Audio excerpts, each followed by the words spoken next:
सही थे जी, नवा जन्म दे थे तोला, दाई को नो कही थे जी, बाप के पद विद्वान बना थे, कैस्म मंगठा छापला, सुख माँ दुख माँ कभू कहूँ तुम, जन भूला माँ बापला।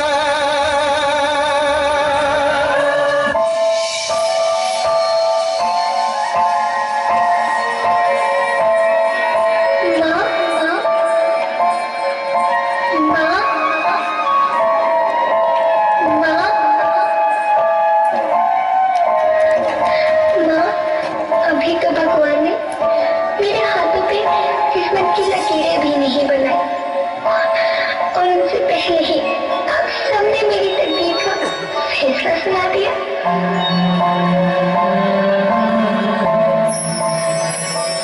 माँ, मुझे जी लेने दो, अपनी कसम मैं आपको कभी तंग नहीं करूंगी।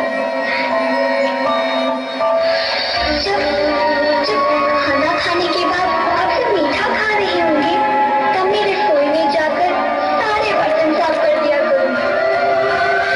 माँ, लेकिन स्कूल फीस की चिंता मत करना, मैं भैया की किताबों से अपने आप ही पढ़ लिख जाऊंगी।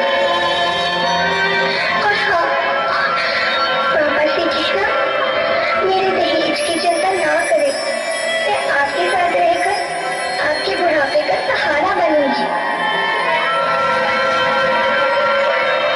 अगर फिर भी आपको लगता है कि मैं आप पर बोझ बनूंगी, तो आप इस ऑपरेशन पर भी खर्चा मत करना। मैं ही भगवान जी से कह दूंगी कि मेरी माँ मेरा मरा मुंह देखिए।